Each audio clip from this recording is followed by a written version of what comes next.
The answer to greenwashing is not greenhushing.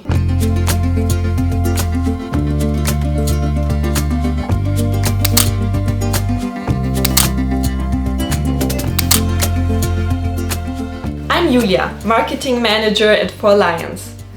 One challenge I see repeatedly is that companies are unsure how to communicate their climate action without being accused of exaggerating their impact. As a result, some turn to greenhushing, deliberately communicating less about their climate action or saying nothing at all. But silence does not make climate action more credible.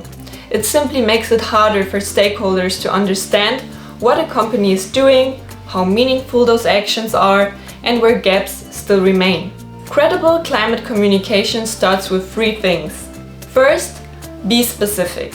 Avoid broad statements such as climate friendly or sustainable if you cannot clearly explain what they refer to.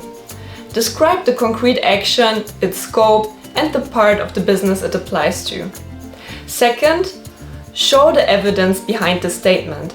Explain the activity, the project, the time frame, and the data supporting your communication. Make clear what has been measured, which assumptions were made, and where limitations remain. And third, communicate progress, not perfection. That means talking not only about future targets and planned activities, but also about the challenges a company has already faced along the way. Perhaps a target took longer to reach than expected, reliable data was difficult to obtain, or a chosen approach did not deliver the intended result. Being transparent about these realities and explaining how they are being addressed does not weaken the communication. It shows that the company is taking the complexity of climate action seriously. The goal is not to communicate more.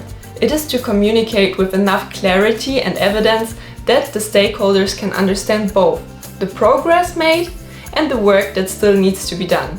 We at FORLIANCE support companies in navigating this process and communicating their climate action credibly, transparently, and in a way that can withstand scrutiny.